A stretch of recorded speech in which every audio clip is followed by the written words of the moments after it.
I will start this actually by saying, you know what? I mean, you're now episode 77, and this is probably one of the ones I've been most excited for. Um, A, from speaking to you, but B, the topic itself. We all try to be professional and are, clinical and blah blah blah blah blah. And when you're on Instagram and social media, you try and sneak in the things you're interested in. Like I will sneak in some wrestling entrance music or the occasional meme and stuff like that. But once you agreed to come and to discuss this with me, especially as we're in Wrestlemania season, I was being pumped for days. I will be honest. To thank you first of all, John, for coming and speaking with me. Thank you, Ben, for getting me here. Um, how did you discover wrestling? When did it grab you as a kid? Ooh, wrestling. I was about 8, 9 years old, and I was literally back home in Romania. I was just surfing the channels, and I got this. I think it was something with Sting, and it was actually TNA Oh commercial or yeah, something like yeah. that, and got me hooked right away. Like when I saw that like energy and characters and something did something in my brain Yeah. there. It was the intensity, the yeah, just hooked me. Yeah, so about 8, 9 years old. Was this the six-sided ring TNA or when they went back to four-sided? It was the six side. Six-sided Yeah, ring. Yeah. Those are days. Apparently it's not a fun ring to wrestle on. Um, yeah, I was no, similar age to you. I was 6, 7, and from what I can remember, my first memory of seeing it was the Royal Rumble 2000, okay. when this was Taz's debut. Uh, and I somehow at age 6 watched the Triple H Cactus Jack street fight, which for those that haven't seen it, it's quite gory in places and quite strong.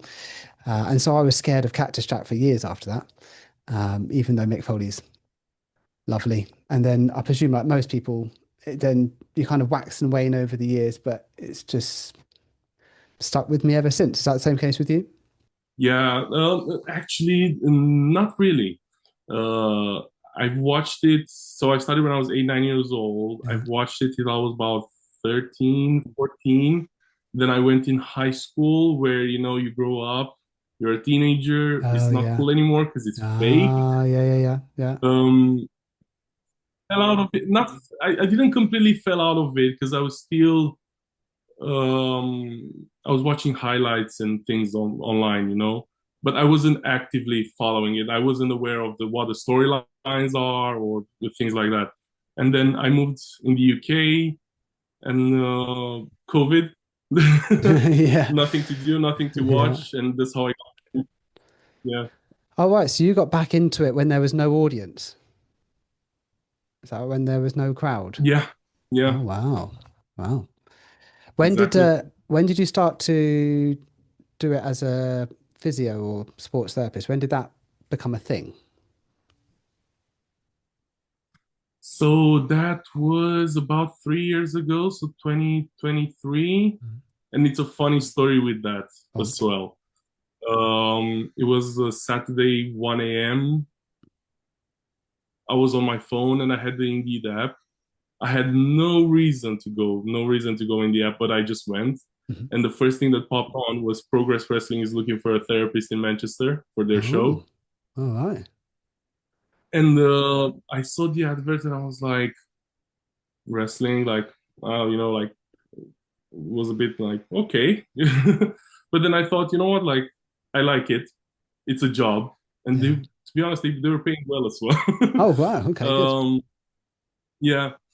Um, so I said, why not? And from there, everything shifted. Like literally my whole career trajectory just.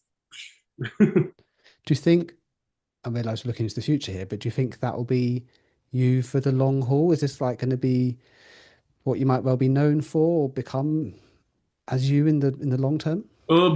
I hope so. It's definitely a space in which I like to. It's gonna sound very big, but to get some Yeah. recognition in, if it makes sense. Yeah, yeah, yeah. Um, like I've said, is the fact that with wrestling is not just a sport. It's a whole world. Yeah. that you get basically attracted into, Mm. and to get from out of that, watching it from the outside basically, and now being in there, part of the action, it's definitely something that I enjoy doing it. I would like to be doing it Good. for Good. now on. Good. Good. You are definitely. I feel like at times I'm vicariously living through you in a way because you're doing the things that if I 5, 6 years ago would be very keen and excited to do. And we were discussing this before we started recording. I did bits of MMA and judo in the past for physio wise. Never had the opportunities, or didn't go and looking on Indeed for stuff like that. Um, but certainly getting to see someone like you do this is, I think everyone's got a niche, haven't they? If you can find the niche that people can latch onto, um, and I presume through these posts, these social media stuff, that's kind of gone through the sky as well over the past 6 months to a year. Yeah. It's definitely, that's a discussion that I have with the practitioners in general. Because when you start this job, you usually tend to chase all the rabbits. Mm, You know, yeah, everybody come and see me, book me. I want to be your physio. yeah. But you know the saying, like if you're gonna chase all the rabbits, you won't catch any. Ah, yeah, yeah. You know, Ah, that's a good idea. so that's why I always tell the new practitioners or the people that are still in university, if you have a background in sports, Mm, my recommendation would be try and go work in that background because you already know some people, you already have some connections, so you won't be out of the blue. Is this guy trying to work in a sport that maybe you don't understand? yeah. You know, because I feel like this is a huge part of this. When you understand the sport, it makes everything so much easier, so much enjoyable. Because nowadays everybody's like, oh, I want to work in football because there is the money, you know. Mm, But I can't personally. I'm not a big football fan, mm. and thinking of having to stay 90 minutes on the side of the pitch watching a sport that I don't enjoy. Yeah. Yeah, it's Yes. it's a bit of a tough one. Yes, I wouldn't either. I mean, like football, but no, that the idea of doing that and the unsocial, even the unsocial hours and other bits and bobs, just nah, wasn't that never appealed to me either. Um, I, I think, I presume you were saying there because if you have the connection, it makes it easier, and you're training to wrestle, right? So that helps Yeah. in itself. Funny enough, I started training after I started working as a therapist, actually. Okay, okay. Um, I got into the wrestling world into the unknown. I didn't know anything. When on the first show that I got there, people were looking at me because I'm 6'7" as well. So when people saw me the first time, everybody thought I'm one of the wrestlers, and everybody was questioning me like, "Who are you? Why we don't know about you? Like, look at your side. Are you a wrestler?" I'm like, "No, actually, I'm the therapist." um, but started to train in wrestling definitely opened the doors of creating connections Yeah. with other wrestling promotions, because with wrestling schools, the way it works, people travel, to Mm, train with different coaches, having seminars. So it definitely, training helped me making more connections and helped me in understanding the sport even more. Because it's one thing to stay on the couch at home and watch it on TV and assume, oh, I think feels like this, feels like that, this feels like that, and it's a completely different experience, to yeah. feel what a bump feels like, because it's not nice. Well, again, I've never taken one. I can only imagine. I've taken plenty. I do judo as well as helping people do judo. So I had an idea of what taking a fall was like, or having trying someone to break your arm or choke you out was like. Uh, but it again, from my experience, yes, it helped to get an idea. They were all much better than me. They could all beat me up. But I think it helps from their side as well because you understand them a bit. There's a bit of rapport already, would you say? Because they feel that you know them better compared to a generic person. Definitely, and to fall a bit into the purpose of the podcast today about the communication. One of the things that a lot of wrestlers told me is that it is so nice to communicate and talk with a practitioner Mm, that understands what I'm talking about. mm. And I don't have to explain to them what a DDT is or what a Spanish fly is, Yeah, or, you know. And I think that helps communicating with wrestlers, especially. It's a huge thing. The fact that I understand that I actually do their sport. yeah. And like you could apply that not just for wrestling here, but across if someone wants to work in a specific sport or specific area, then knowing the lingo, so to speak, or knowing what it involves will help, right? Don't have to necessarily experienced it necessarily. I'm sure it does help, but that's yeah, it saves time. Everyone knows on the same page. What else helps apart from speaking the lingo? What else have you found helping when talking to wrestlers? Understanding when you talk, what you talk with them, adapting the conversation to the situation, Mm, because being a therapist working a wrestling show and being a therapist seeing a wrestler in the clinic is very different. okay. On a show, when you talk to the wrestler, when they come to see you, they're there to see you. Hey, this is my problem. What it is in a very short way of explaining it. How do I fix it? Because I need to go out right now. Yeah, you know, yeah, so you are not there to start the lecture about the degeneration in the spine, let's say. okay, yeah, When you are in the clinic and they come and see you in the clinic, that's where you get the time to, okay, let's sit on it, yeah, let's dive a bit deeper into it, let's get the understanding of what you're dealing with. yeah, This is where you teach, basically. yeah. You have to kind of suit the environment and the situation at the time. I'd make a strong assumption that if someone's about to go out Exactly. and wrestle for 20 minutes or however long it is, they're not in the mood to know about all the ins and outs of their tendinopathy or the lax, whatever it is. They just want to know, how can I make this Exactly. bearable to keep going? Like I presume would be for any other sport, right? Whether it's football, whether it's rugby, whatever. You did basketball? You were telling me earlier when you were younger. Were you ever tempted to go basketball at all? Actually, that was my first job. Ah, Uh, I had to retire from basketball at the very old age of 20. I had two labrum surgeries in my right shoulder. I had the knee surgery as well. And in the summer that I signed my first league contract, this is when I got injured in the preseason. And I was supposed to have a third surgery. And that's when I said, guys, the rehab for this would be for about maybe a year and a half. It's exactly the point where you transition from being a junior to a senior. It's not going to happen. And that's when I decided to retire. And in that moment, the manager of the team told me, "Hey, look, I know you want to go into physio anyway. Do your first year, get anatomy knowledge, get some physio knowledge, and come work for us next year." And initially, I thought was just a way for him to, support me and make it easier for me somehow than the fact that I have to retire. yeah. But after the year passed, he actually called me. He was like, "Oh, are you ready to work?" And I said, "Okay, yeah, let's do it."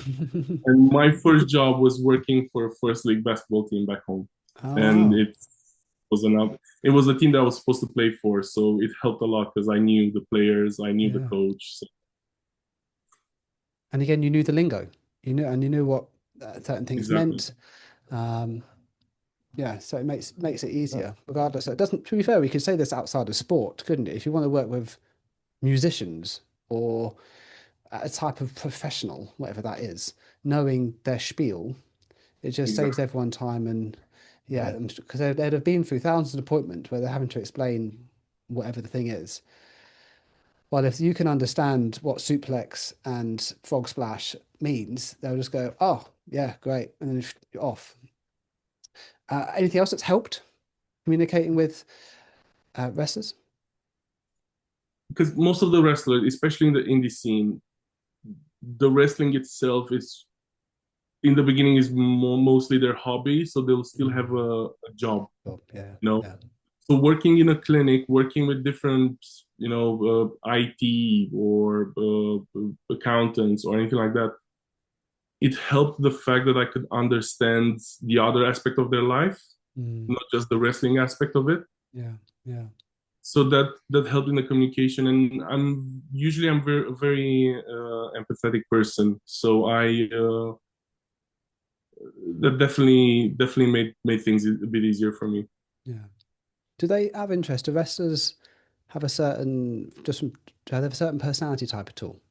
From your experience, are they particularly, let's say, energetic or outgoing Um, or introverted? a funny thing that I observed, and I hope I'm not going to make anyone upset about it or anything like that. ADHD is very prevalent in wrestling. Really? Yes, it is. Ah, So this is what I can say about it. ah. Across the age ranges and the Yeah, generations? yeah, Really? from the teenage 18-ish to going forward. Really? Because I can certainly, now you've said it, there's certainly some younger personalities who we see on TV I can think, yep, absolutely. That makes perfect sense. Um, yeah, I guess so. It's that adrenaline rush, isn't it? And it's on Yeah, repeat. And yeah, yeah, yeah. Interesting, interesting. Speaking of which, you've on your social media, yes, you treat the indies, but there's some pictures of you with more household names, shall we say, particularly more yeah, famous wrestlers out there. Does that change how you communicate with them if they're more well known? of course. Um, No, I'm joking. No, one of the things that I pride myself on is that whenever you go through my door mm, or whatever the instance is, we are the show, whatever, um, you are first a human being, mm, everything else goes out the window. So when you're in front of me, you're just a patient, they are there to, you know, find someone, they're looking for someone that can rely on to give them answers about their questions. They're not there to find another fan, mm. if it makes sense. Yeah, yeah, So this is how I deal with it, and this is what I personally feel like is the right way to deal with it. It doesn't matter who you are, what your name is, what you've done. Whenever you're on that treatment table, you're a human being first. yeah, yeah, yeah, Yeah. Now, if you're someone that I appreciate and I've been watching you for a while, I might sneak in a picture to be signed, yeah. but otherwise, no, it doesn't. I don't feel like it's affecting in any way or capacity the way I talk to them. Yeah.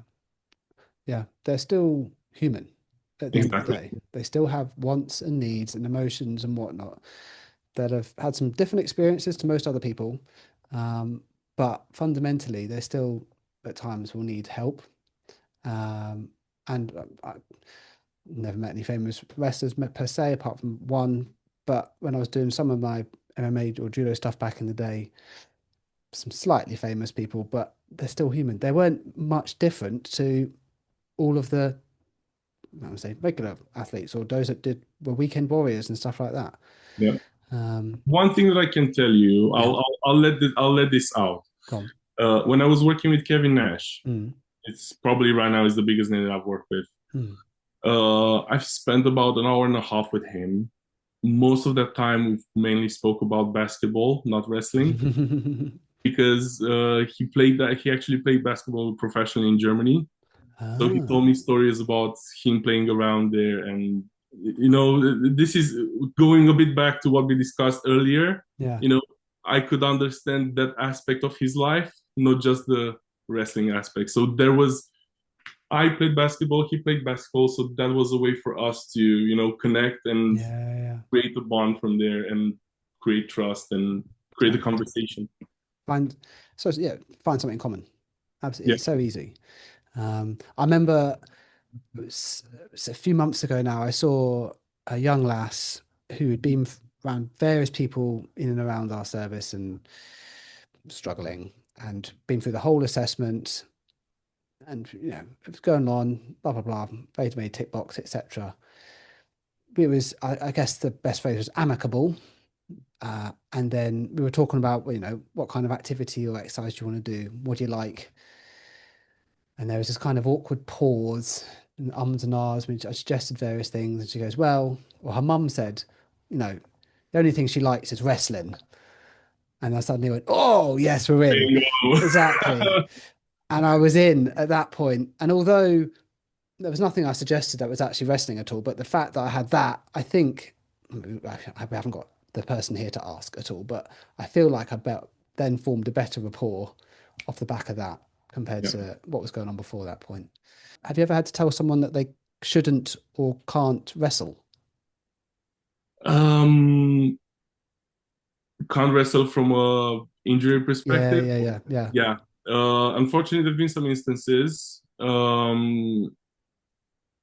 Maybe we were dealing with a concussion. Maybe we were dealing with something MSK related. It's not in the beginning when you start working, it's not a comfortable discussion to have, and you feel like, oh my god, this guy is here. He expects me to do something about it. He needs to go out there, but you have to realize in that moment, look, like I'm the professional over here. Yeah, My training tells me this guy is not fit to compete, so that draws the line. yeah, It's more important, and the way I explain it to them is, look, I know this is probably an important thing for you to do right now, but for me at this moment it's more important to know that you'll be able to do this from in 5 years from now, yeah, you know. And that's how they start to understand the importance of the situation and why I took the decision of telling them you shouldn't wrestle right now. When you put things into perspective, this is a thing that that's important to know to do as a practitioner, because their goal, the patient's goal in that moment is I need to wrestle right now. yeah, But if you make them realize your goal shouldn't be to wrestle right now, your goal should be to have a longer career and make yeah, sure you wrestle in 5 years, you yeah, know. And that's a nice way of getting them to understand. Okay, if he told me that I wouldn't be able to wrestle in 5 years from now if I wrestle tonight, that means he's serious. yeah. Yeah, Yeah, the bigger perspective. exactly. Does that normally work? Do they normally accept that? Yeah, yeah, Okay. yeah. I Okay. can't say that I've been in many situations where I told someone, hey, you can't wrestle, but there have Mm, been a few. okay. Would they It's ever, not a discussion that I have on a regular basis, I can say. do you think they ever hide injuries to, Yeah, they do. They do. Most of the time, they will. Um, it's still one of those situations where, of if you're injured, you are perceived as weak, oh, really? and especially when you talk to wrestlers that are potentially going to be signed by a company, a Mm, bigger company like mm, WWE, like AEW, like TNA. mm, The way these guys work, they literally, whenever they decide to, and they have interest in a wrestler, they're gonna ask them to do all the medical checks possible, bloods, referrals from doctors. So it's whenever you gonna go and sign with WWE, they're gonna require you a file that's about this thick. um, the last thing in that moment for them is they want to happen is, oh, actually you've got this injury right now, so we are not really interested in you anymore because you've got this injury. oh, really? Does that happen? It does happen. It does happen. Oh, oh. It's And about, that's the thing with wrestling, because you can get an opportunity and you might get it now, and the next time you might get it might be in 3 years from now. yeah, So if you get it now, you want to make the most out of it to actually get the opportunity. yeah. So unfortunately, yes, it happens for them to hide injuries. Oh. Can you, if you get the sense, or you maybe see something, would you ever quietly just try and discuss it with them or call them out, so to speak? Would you try and raise it with them? Um, in the situations that I've put in, and because I've kind of built myself a reputation in the UK scene at least, Mm. um, they've been quite open with me. Okay, that's good. So they have disclosed, because I don't have any links to WWE, I don't have any links to any big companies. So it's not like I have to report to someone, hey guys, this person is injured. Yeah. Yeah. You know, and also is the patient practitioner confidentiality. Yeah. So Yeah. most of the times they've been open with me about it. They told me, and basically that's why they came to see me. Hey, I have this injury, but can you please make sure this doesn't get to be found out? Yeah. Yeah. um, I never had to call someone out or anything like that, and um, unless, like I've said, I'll be hired by WWE and they tell me, hey, can you check this person? Are they okay? Or do you know anything about it? And I'll have to disclose. I don't think I'm the person, to be out there and calling people out and be, hey, this person is injured. Yeah. It's not a very professional thing No, to do. no, of course. Now I realize I said about not wrestling at all. Uh, I presume there's times where you may have to advise someone they could wrestle, but they may need to adapt their style, Yeah. right? From going, say, high flyers to brawl or not so high flying.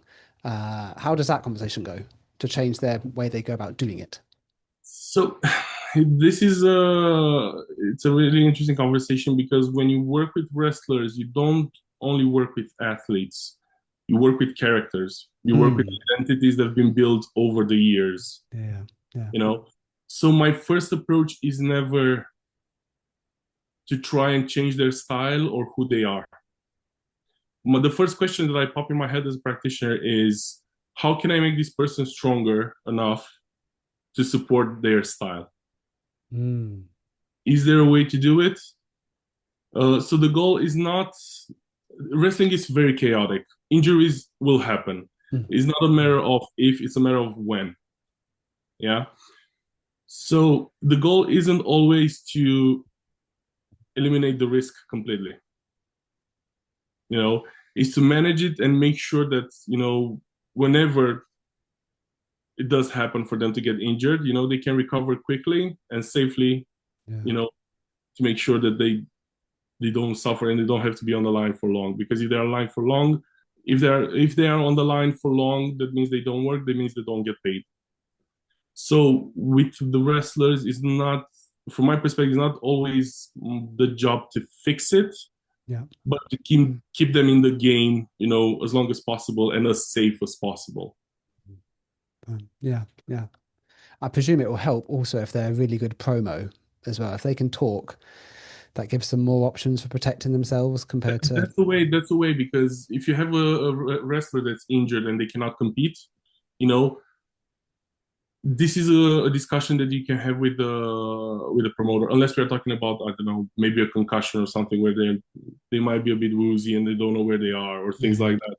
You can always tell them, hey, look, if you got another guy to replace him, yeah, let's have this person go out, have a promo.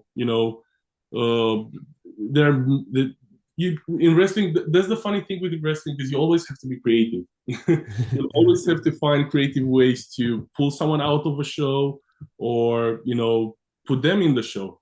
Because like I Mm, said, oh, do you have someone spare that could replace this person? How do we make an angle that it feels natural for that person to fit in? yeah, yeah.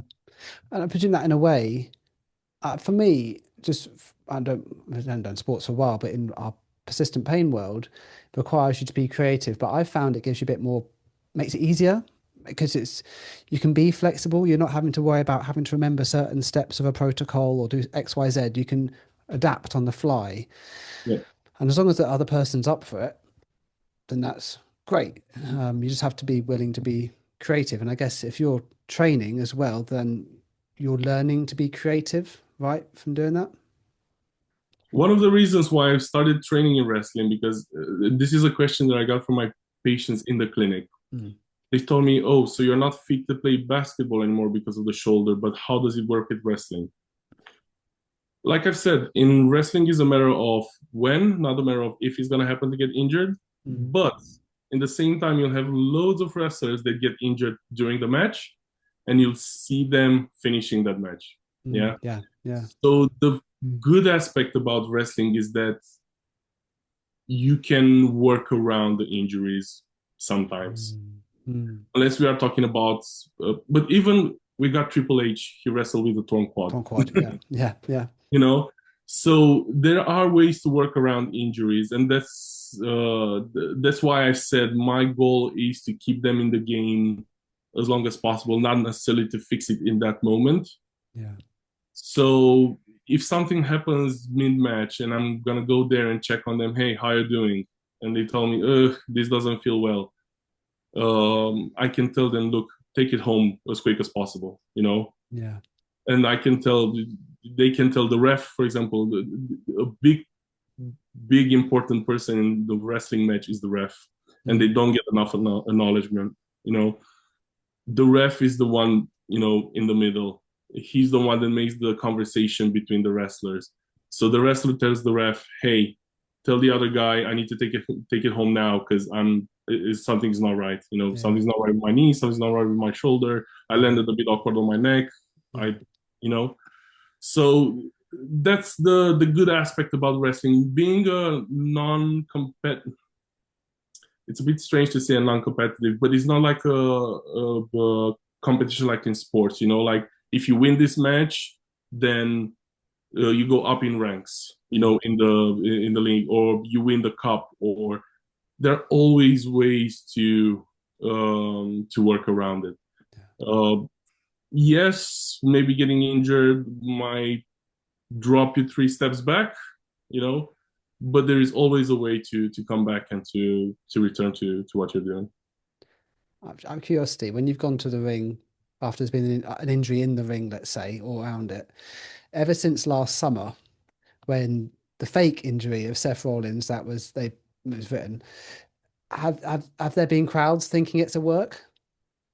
Yes, this Yeah, happened, and funny enough, one of the ladies, she had a shoulder injury, and she actually needed to wear a brace. And she would still go to the shows. She works in a tag team, so she could be a manager for the other wrestler, yeah, basically. Or they still go there, do promos, meet people at the merch table, so they can still do stuff around. And when she came and saw me about the shoulder, she told me, John, I'm tired. Every fan that I meet, they all ask me, is this a work? Is this a work? Are you coming back tonight? Hey, I know you actually did break. So yeah, it happens a lot of times. Was the one about telling people not to wrestle that night when it's not a good idea? Are those your hardest conversations, or have you had a different hardest conversation? Do you want me to tell you the hardest conversation in wrestling or as a practitioner in general? We can go both, whichever I you can go feel both. appropriate. I'm gonna go with the one in wrestling. Um, I have a patient that's been struggling with a few injuries in the past year, quite serious injuries as well. And we got to the point where the conversation went to the direction of, okay, if wrestling doesn't work, what do you do then? Really? Yeah. Oh, And it's not an easy conversation to have, because these people, they want to treat wrestling as their job. You yeah, know, most of people, if you start in wrestling, most people, they want to go on with wrestling as their main job, even though for the moment they do part times or whatever to be able to support the dream. They want to go with the dream. yeah, yeah. So the discussion was, okay, I think that you should put on a paper, pros and cons of trying to pursue wrestling anymore, Mm, which is not an easy conversation to have. You mm, know, I think it requires a certain level of trust between the practitioner and the person you're talking to. Is not the kind of conversation that I would have, because as a professional, you don't want to tell someone, oh, basically, this is your dream is done, gone, bye, see you later, yeah. you know. Um, But in this situation, because I knew this wrestler trusted my opinion, I was talking to him quite freely as well. Could be a conversation that we could hold together. Okay. Makes Yeah. The rapport was necessary. It allowed that to happen. Yeah. Would you have done anything different looking back on it now? If I would have done anything different, not really. No, Good. Good. because in the moment when you know that someone, you know, sees you in a session, you have the discussion, and they decide to return, for the following appointment, Yeah. that's when you know that they trust your judgment as a practitioner, Yeah. and they didn't took it personal, to say, oh, who the hell is this guy, to tell me that I should give up on my dream. You know, it was a conversation that was necessary because for me, it's quite a personal discussion as well. Because as a teenager, I was a huge basketball fan, and all I did and seen in my life is I'm gonna be a basketball player. I'm gonna make it in the NBA. That was the dream, you know. And then I got my first injury when I was 15, and I got my first surgery then as well. So that's when I thought, oh shoot, like things are getting serious right now because it's quite a serious surgery to have. Then it's gonna be a few months of rehab, which I went through, did it, came back, all good, and then I got injured again. Mm. And that's when I started to consider, look, I'm quite in a bad situation right now, already two surgeries by the age of 17. Yeah. Um, what do I do if my dream doesn't come true? Yeah. No, Yeah. and that's why I feel like as a practitioner, it's important to have that strength of telling your patient, hey mate, if this is not going to work, what are you going to do then? Yeah. But like I've said, with the caveat of the fact that it requires a certain level of trust and bond with your patient. Well, to be honest with you, I say this to people all the time. You can be right clinically, like you could have the right rehab, you could make the right diagnosis, right prognosis, blah, blah, blah. But if they don't trust you and they don't like you, no matter what you say, a lot of the time, unless it's you're trying to save their life, a lot of the time it's not going to lead to much. Um, and what you're saying now, I would get the impression that, especially with athletes and careers, it sounds like if you're having the thought, from your own experience, they may well have already had the thought as well. Is that Yeah. right? Yeah. To give you an example, and I'm going to go back a bit to your question, the hardest conversation, Yeah. the clinical one, because it happened a few months ago. I had a patient that came in the clinic with back pain and had a really good progress with it. Yeah. Meanwhile, his other health issues didn't go as well as they should. And basically, it was quite clear that he didn't have much time left. Okay. Let me put it this way. Yeah. Yeah. Um, on the last session that I saw him, he thanked me. He told me, look, I know if I continue with this treatment, it will benefit me, but I don't want to put my family in more of a financial pressure for no reason. Mm. Yeah. And in that moment, you don't push back. No. You No. know, as a practitioner, you have to respect, the person in front of you and the decision that they're making. Yeah. And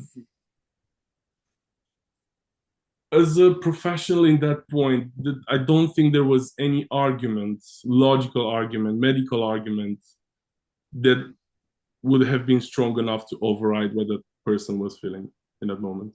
Yeah.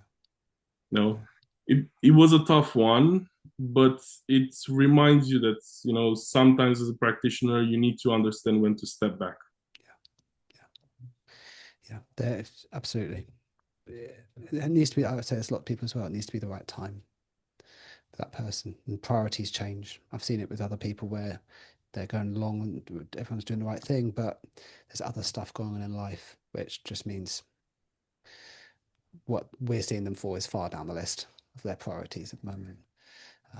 Yeah, timing and rapport is really crucial. I think timing especially is something that's just not spoken about that much. You know, we always want to learn how to influence behavior and alter beliefs and stuff like that. And everyone talks about words to use and tones of voice and etc. and body, but no one really talks about timing. It needs to be the right time for that person. But thank you for sharing those. We all, you know, the fact that you've had conversations like those as well, I think it happens to everyone, Yeah. regardless of whatever speciality you're in, whatever level of experience. We all have difficult conversations at times.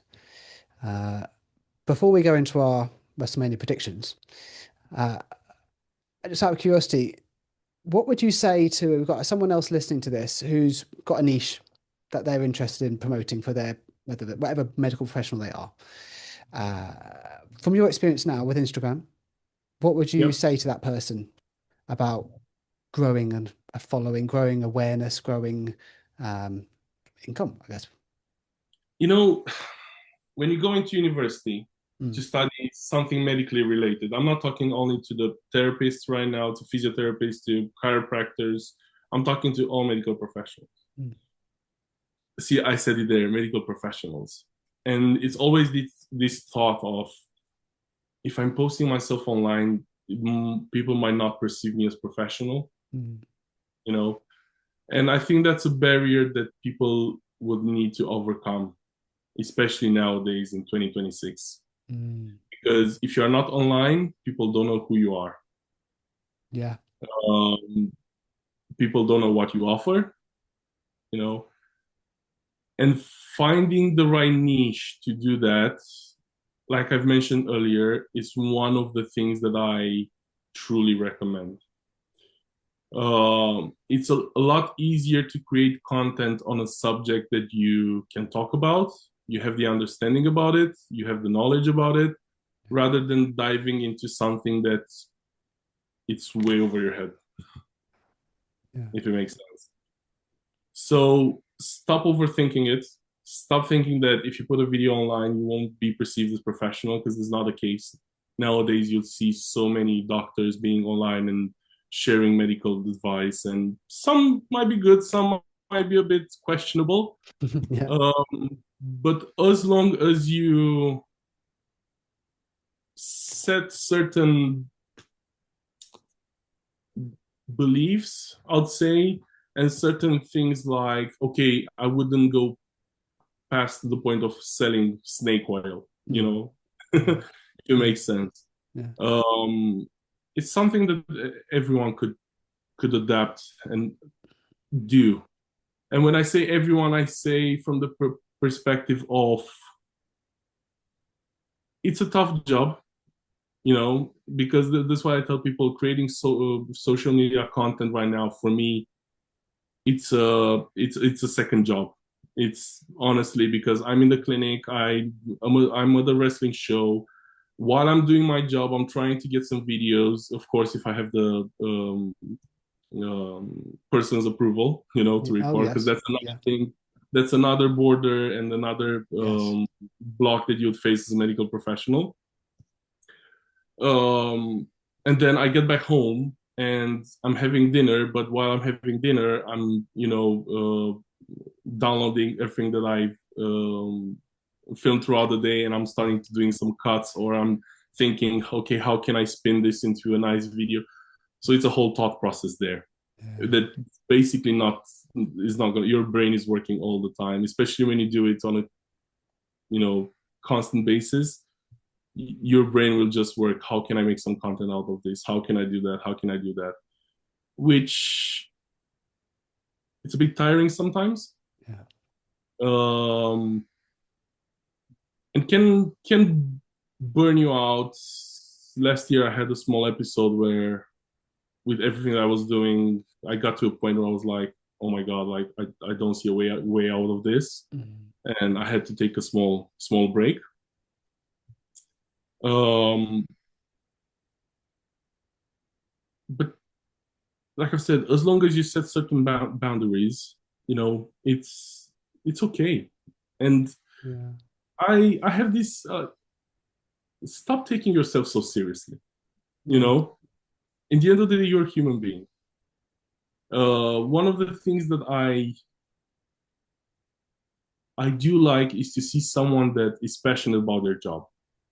If you tell me as a practitioner that you take time of your life, to create content that would go out there and it will give people, a good advice in regards to whatever medical aspect you're talking about, for me, that shows me that you are more passionate about your job than the average practitioner. Yeah. Yeah. Because you are willing to take extra time of your life. It's kind of you're doing your job in a way. It's Yeah. just that it's more publicly. It's not in a room one on one with the person. You're doing it more publicly. Yeah. And there's risk as well, Yeah, of attention. I've had someone said to me at work, "Oh, you're so brave for putting all that stuff out." And I'm brave. It's just, you know what? Like, why not? As you say, if you're passionate about it, I remember someone saying once, if you find the thing that you know a lot about and are like passionate about, but also good at, that's the ideal, right? There's no point doing something you're good at but you don't enjoy. And there's no point doing something you're passionate about but you're rubbish at, unless you can magically get better. You ideally want between the two. And as you said, also, people want to be treated by people. They don't want to be treated by a robot. So if that works, then why not, eh? Right. Before we get yeah, to your WrestleMania predictions, people can find you on Instagram at Big John Rehab, bigjohnrehab.com. Is it? Is that right? yeah. That's And my that's my website. website, LinkedIn. Anything else you want to plug? Uh, Most of the time you'll see me more active on Instagram. Yeah. So if you go on Instagram, Big John Rehab, you'll find me there. That's where I'm most active and most replying to messages. And I'm doing TikTok as well. But to be honest with you, TikTok doesn't seem to really work for me for some reason. Interesting. So I treat it as whatever I'm doing for Instagram, I upload it there as well. You never know. You never know. Yeah. But mainly on Instagram, it's where people can follow me, and that's where I put updates on the future wrestling shows that I'm gonna be working on, backstage things as Mm, much as I'm allowed to share. yeah. Yeah, Excellent. Yes. I was telling you this off air, but the death match stuff from last week, uh, with people holding barbed wire bats, and I can easily understand why you had to do those photos in black and white. Um, yeah, yeah. right. We don't want to get settled. No, true. No. Right. Now, as we record this, just for people still listening, we're recording this a week before WrestleMania happens. So if the matches change or added, it's the way it is. But we're rolling with it as it is now on the week before. So what we'll do is we're going to go through predictions for the outcomes. There's a fair few matches here. And then we'll on Instagram and the stories. I don't know how long we should give people if they're going to watch it before we then put up the outcomes. Maybe a few days. Are you going to watch it live? I'll try to. Usually Saturday night is not an issue. I Yeah. work on Mondays, so Sunday night is a bit of a trouble. Um, I've stayed up in the past to watch it, and then I went in work with 1 hour of sleep. Oof. Guilty as charged, but it's not a nice experience, I can say. No. No, I've never gone to work the day after, but well, you still feel groggy even if you don't have work the day after. It's still not good. Yeah. Um, right, so we'll start on Saturday. We'll start with the newly formed six-man tag match with our new tag champs of Austin Theory and Logan Paul with ISO Speed, who's been cursed, against the Usos and LA Knight. Where are you going? I think I think my money would go on Logan Paul and Austin Theory and ISO Speed. I think so too. Um, I don't have a particular reason for it, but I feel like Logan Paul and Austin Theory, they're on a bit of a run there. They've just won the titles. So I think WWE would like to push them a bit more, especially that iShow Speed is involved as well. Yeah. Um, WWE usually likes to have their stars, on top. Yeah. So I believe there will be some implications around there, definitely with iShowSP being cursed. So something is gonna happen there, Yeah. definitely. Yeah. Yeah. Okay. I agree. Um, now, uh, the unsanctioned match. I reckon this could be actually one of the best matches of the weekend. So Jacob, Fatu, and Drew McIntyre. Poor Drew McIntyre. I thought for months this was going to be a triple threat between him and Cody and Randy, but obviously wasn't meant to be.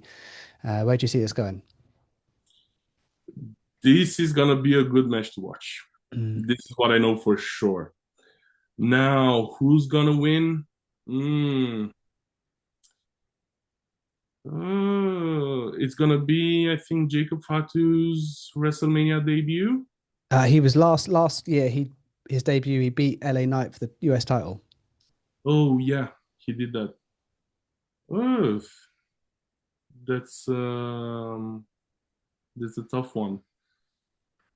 I would probably say Drew McIntyre, Mm. and that's because he has been recently made to drop the WWE Yeah, title. yeah, So I don't think WWE would like to give him two major losses like that in a row. that would be yeah. I feel like he's owed. Yeah.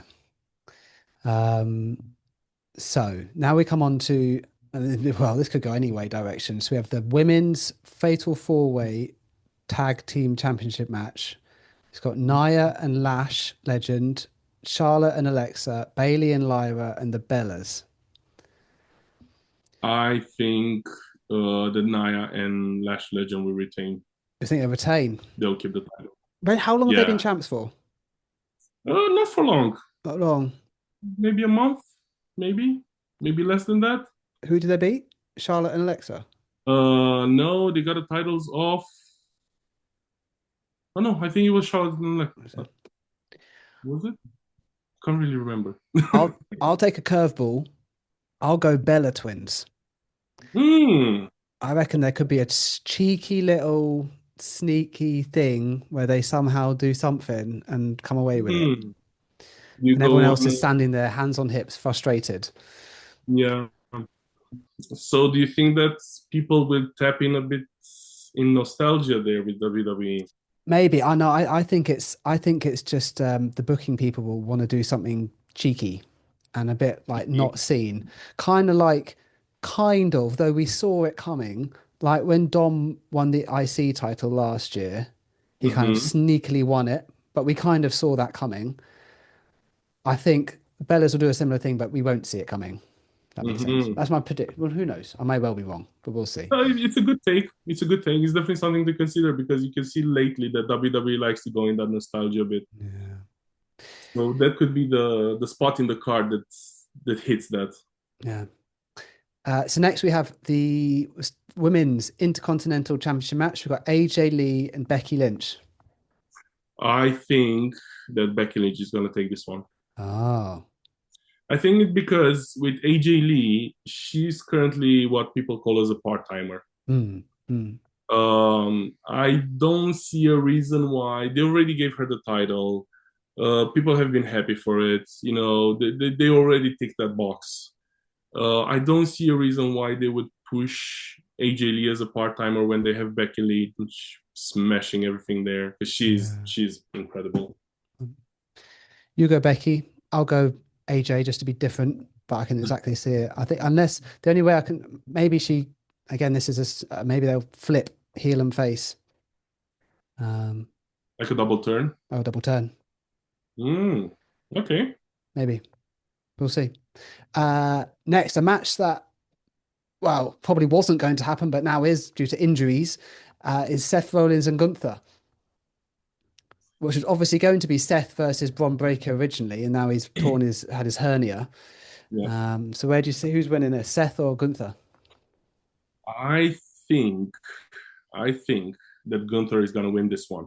And Mm, I have a reason for it. go for it. I agree. Because recently, he's been telling Paul Heyman that he owes him a favor. Mm, My wild guess is that that favor will be Brock Lesnar at SummerSlam to retire. I. Oh yes, he because that's the rumors, isn't it? That's the rumors. Brock's retiring this year Yeah, around SummerSlam. yeah, yeah. Mm, Because SummerSlam is in Minnesota, if I'm not wrong. Brock Lesnar is from around yes, there as well. yes, yes. So, and I'm not sure for how long he's gonna be willing to do it. I Yeah. mean, I guess as long as WWE pays him, he doesn't care. But but that's what I think because if Gunther wins at WrestleMania, he has a bigger case of, hey Paul, time to cash in the Yeah, favor. yeah, yeah. I like that. I agree. I think he's going to win. I didn't think of that until you said it. Uh, so final women's match of Saturday, women's world title: Stephanie Vaquer and Liv Morgan. That's a match that I'm very excited to see. Oh, go on. Stephanie Vaquer came in WWE, I think it's less than a year now, maybe a bit over a year, and she took it like a storm. Mm, She won all the possible titles. She's just a brilliant wrestler. In the same time, Liv Morgan in the past year, 2 years, she's been smashing it as well. yeah. The way I see this going, keeping in mind the fact that Liv Morgan won the Royal Rumble as well, I think she might be losing in this one. Ooh. Okay. But not because she's not good enough. Mm. I think that something would happen with Raquel and Roxanne. Ah, interesting. That's a good shout. It's a good shout. All right, I'll be different and say Liv will win, and then something down the line will happen with Raquel and Roxanne. Um, okay. I can And definitely then, say that we are going in that yeah, direction. definitely going in that direction. It all depends if they want to involve the title or not into the picture. Yeah, yeah, yeah, That's yeah, that's all. That's all what matters. yeah. And then we got main event of Saturday, the now controversial main event, Very controversial. very controversial now, of Cody Rhodes taking on Randy Orton with Pat McAfee dropping all his swear words and big talks. I'm gonna Well, make a prediction before WrestleMania. yeah, I think somehow Jelly Roll will be involved with Cody Rhodes. yeah, He's gonna be in Cody Rhodes' corner. yeah, yeah, yeah. He's been out, Uh, hasn't he? yeah.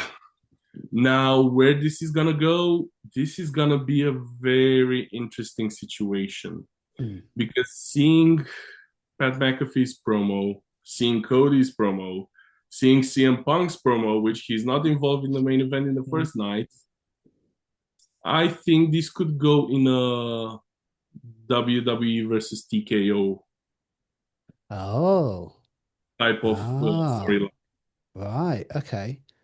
because TKO will be the more corporate, you Yes, know, yes, yes, want to yes, make money out of this as much as yes, possible, and then yes. WWE will be there as being at the heart and soul of pro wrestling, and we do it because we love the art that we perform, and that's why we do it, not for the all the money and whatever. Yeah, Um, that's why I don't know on this one. don't know. Fine. I really don't know. It can go in 100 ways. You can go Yeah. with a turn from Cody Rhodes because a heel turn for Cody Rhodes has been expected for a while now. Yep. And Yep. I think it will be a good way of pushing him. Maybe The Rock comes back. Maybe Cody finally decides to sell his soul to TKO. Maybe. Yeah. Mm, Maybe. that's something to consider. Maybe. I will go with Randy Orton wins, gets his 15th. My suspicion is because Pat said on last night that if he doesn't win, you'll never see him around again. Which, yeah, Maybe. So we'll see. But I don't like your thought about the WWE versus TKO. Right. Let's go to Sunday. So the match that no one really asked for, but we're getting. is the Intercontinental ladder match, which Rey Mysterio has just put himself in as well. Five guys, no, six guys. So we've got Penta, Javon Evans, Dragon Lee, JD McDonough, Rusev, and Rey Mysterio. Who you picking? So now, full disclosure, Yeah. in the past year, I became a very big Penta fan. Very big, very big. Another full disclosure, I never liked lucha wrestling Ah. until Penta. I've always seen it very gimmicky and masks and colors and hey, flamboyant type thing. Yeah. But Penta showed me that, hey, dude, can be the real deal. Yeah. Yeah. So that's why I go with Penta. And that's who I think as well. He's won it recently. I don't see Yeah, him dropping it. No. yeah. And I feel like they want to push him to the moon Yeah. because, hey, there is money to make there. There is. Now, big match. Big, big, big boy match. Oba and Brock Lesnar. Oof. This is another tough one because it depends how I think a good indication of how this match is gonna go Yeah. is gonna be what's gonna happen in Gunther and Seth Rollins match. Okay. If Gunther wins, that might tell me that Brock Lesnar wins as well. Okay. Um, Oba has been very dominant in the past few weeks, Yeah. and I understand that they want to push him, Yeah. but I feel like they're gonna give Brock the big stage. Front. I think they're gonna give Brock the WrestleMania, but I don't think the feud is gonna be over there. No. That's good. That's a good way of looking at So it. if they decide to do like a 2 out of 3, for example, which Mm. they did in the past, I think Oba is gonna come on as the winner at the end. Mm. But I think the WrestleMania match is gonna be won by Brock Lesnar. Fine. I'll go the other way, just to be different. I'll go Oba, but I completely see it from what you're saying. Absolutely. Let's go. So next one is US title, Sammy and Trick. I don't want to be one of those wrestling fans, Go on. but I really hope Trick wins this one. Me too. Me too. I think everyone does. Yeah. Unless it result in a giant Sami Zayn heel turn comes out of it. Maybe like KO recovered and comes back, and they do a big like, and everyone goes out of it. Fine, but if it's not that, then otherwise, yeah, I think we all kind of want Trick to win. Grant. So women's title: Jade Cargill and Rhea Ripley. I think, to be honest with you, when this feud started, I was very excited for it. When I saw the way it went down, I'm Mm, not so excited about it anymore. yeah. Um, I think I'm not gonna pick a winner because I don't know. Okay. Or actually, I'm gonna do it, and I'm gonna give you a wild take. Go on then. I think Jade Cargill is gonna win, Yeah. but Bianca Belair returns, Ah. Okay.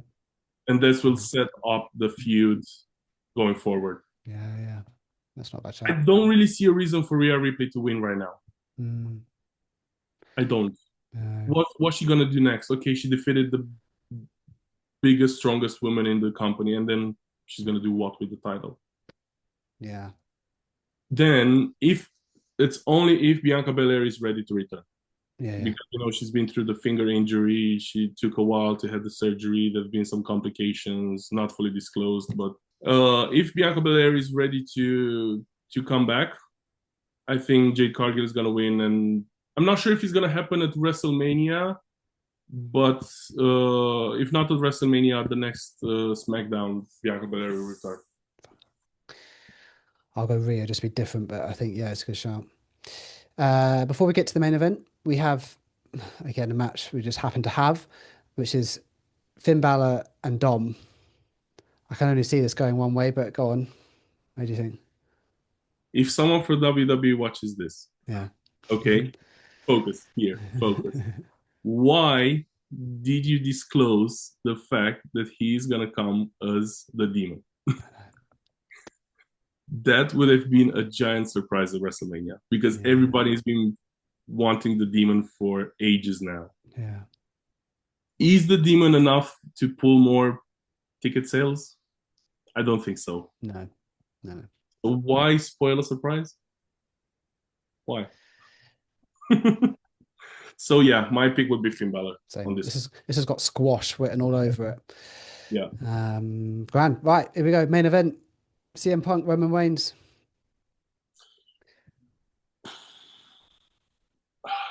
that's a tough one.